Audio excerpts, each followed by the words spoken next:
Ya, anak-anak, selamat pagi semuanya. Pada pagi hari ini kita akan belajar tentang masa Islam ya, perkembangan Islam di Indonesia ya. Nah, ini materi pembelajarannya.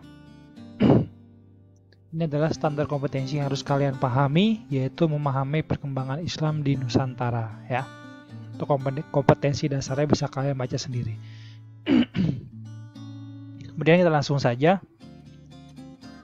Ini adalah tahapan-tahapan yang harus kalian pelajari dari nomor 1 sampai nomor 7 ya, tapi nanti kalian bisa baca secara sesama saja, tidak akan Bapak baca jelaskan secara detail ya.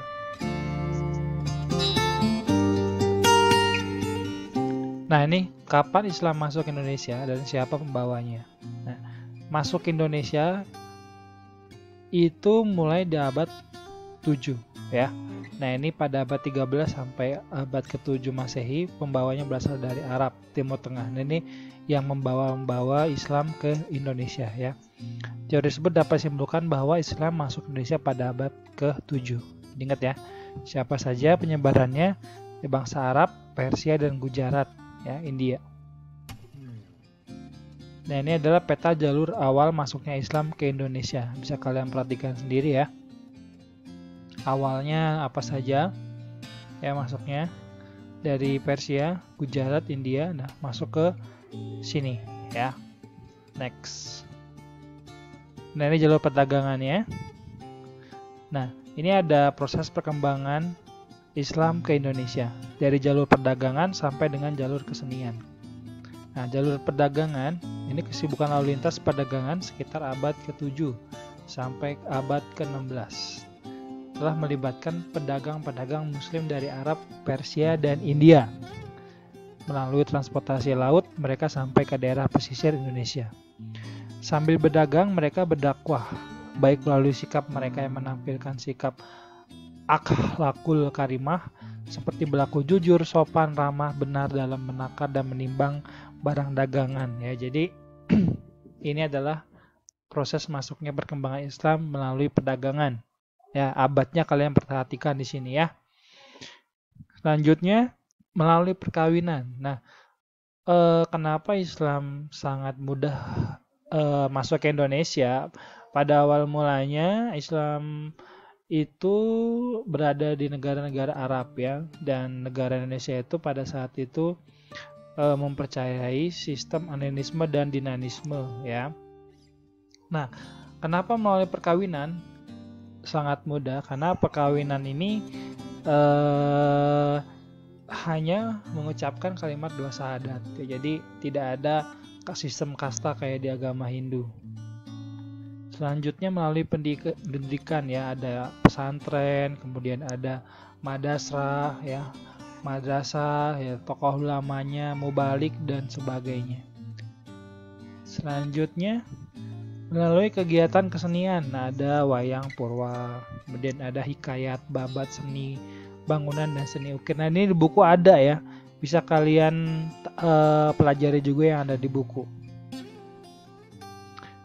Nah, ini peta persebarannya yang Islam yang ada di Indonesia, kemudian kerajaan Islam yang ada di Nusantara. Nah, sekarang kita akan mempelajari kerajaan-kerajaan Islam yang ada di Nusantara ya. Nusantara itu Indonesia ya, dari mulai Pulau Sumatera, Pulau Jawa, kemudian Pulau Sulawesi, dan terakhir adalah Pulau Maluku ya. Nah, kita perhatikan saja di kerajaan Islam di Pulau Sumatera ya. Di Pulau Sumatera itu ada kerajaan Samudra Pasai ya, pada abad 13 oleh Marah Silu ya, yang bergelar Sultan Malik Al-Saleh tahun 1258 sampai 1297 ya. Kesultanan ini merupakan gabungan dari kerajaan, yaitu dua kerajaan, kerajaan Samudra dan kerajaan Pasai. Jadi ada gabungan dua kerajaan di sini ya. Nah, letaknya di mana? Di Lok Sumawe, Aceh Utara, perbatasan dengan Selat Malaka. Nah, ini kerajaan Islam yang pertama yang ada di Indonesia ya, dari abad 13. Nah, ini peta lokasi Samudra Pasai. Selanjutnya raja-raja yang memerintah di Samudra Pasai ya, bisa kalian baca sendiri. Ada Sultan Malik As-Saleh sampai yang terakhir ada Sultan Zainal Abidin ya, atau Malik Al-Tahir. Nah, ini tahun-tahunnya sangat penting sekali untuk kalian pelajari ya, bisa kalian simak sendiri. Nah, ini ada kehidupan sosial dan kehidupan ekonominya. Di sebuah kerajaan itu sama dengan sebuah negara, ada kehidupan sosialnya dan ada kehidupan ekonominya. Kota Samudra Pasai yang sekarang ini adalah kota Aceh.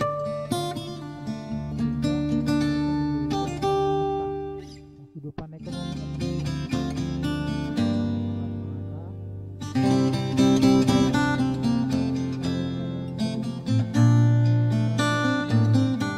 kerajaan Samudra Pasai itu berbeda, walaupun letaknya sama, tapi kerajaannya itu berbeda.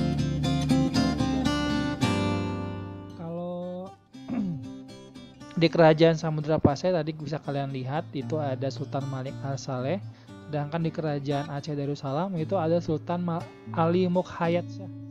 Ya. Tahunnya juga sudah berbeda, 1514 sampai 1530 Masehi.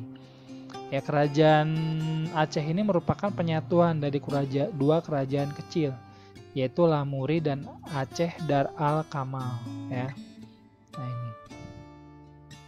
Nah, ini adalah letaknya kerajaan Aceh Darussalam itu ya.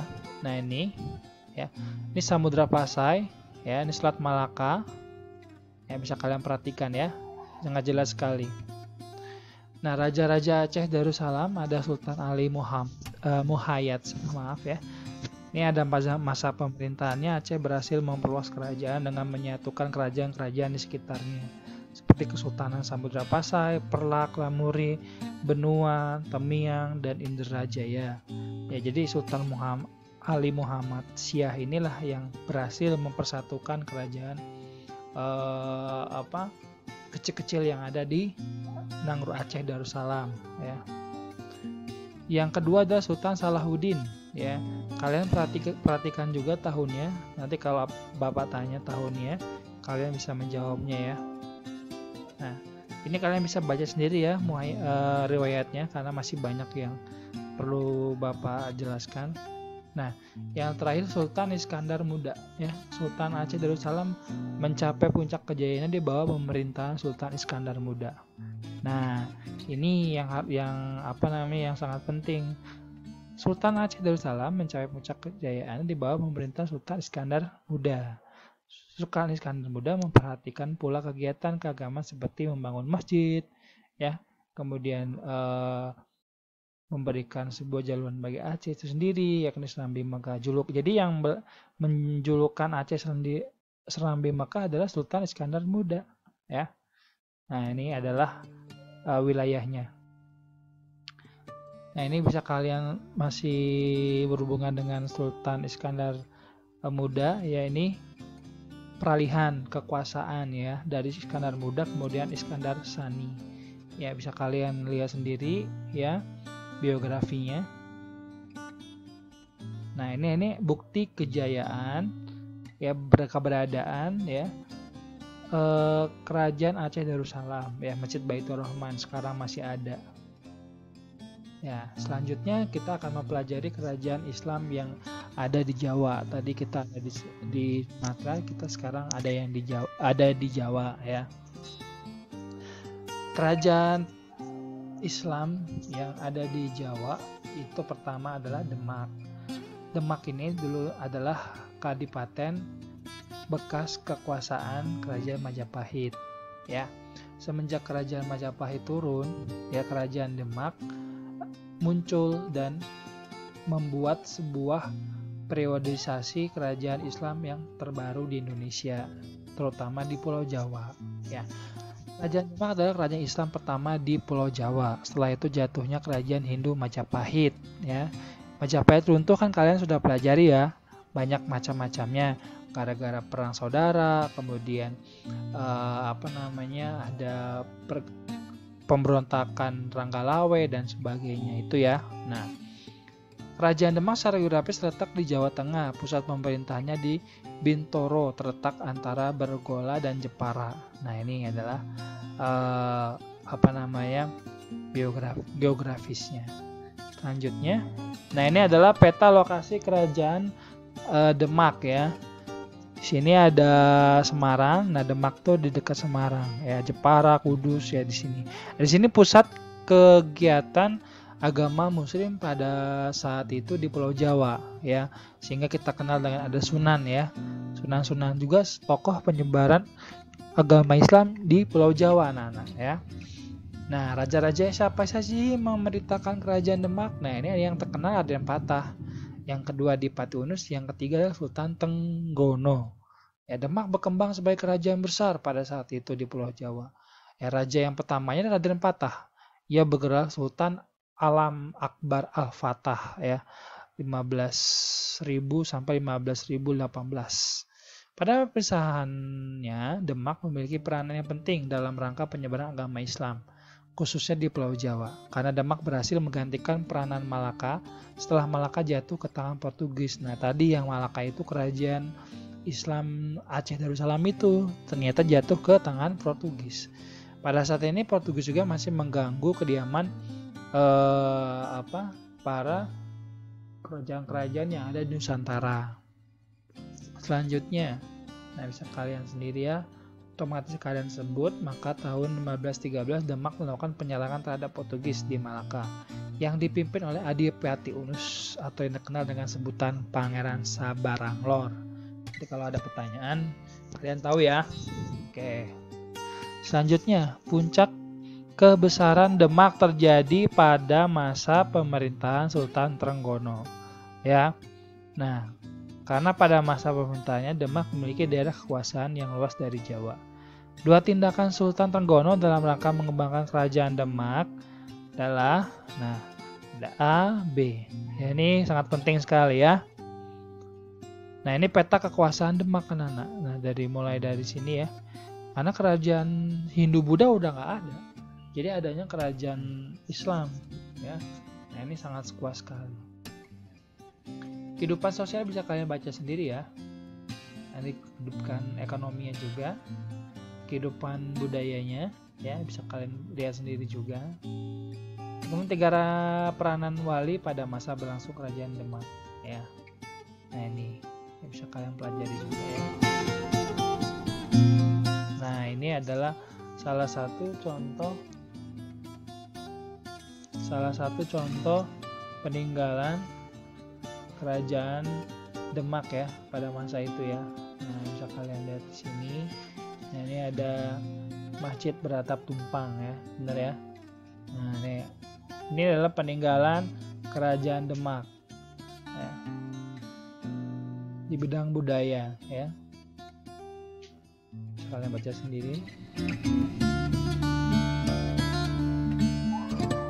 Selanjutnya adalah kerajaan Islam Mataram ya. Islam Mataram itu ada di Yogyakarta ya. Ada di Yogyakarta yang terkenal ada Joko Tingkirnya nih. Nah, bisa kalian baca ya. Ini biografinya ya.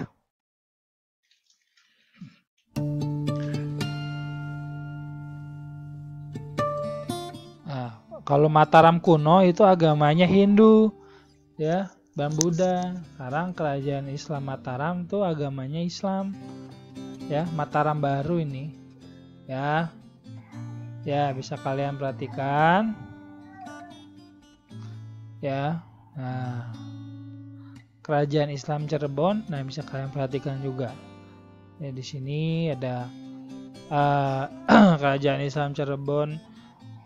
Ini ada Sunan Gunung Jati ya. Nah, ini ada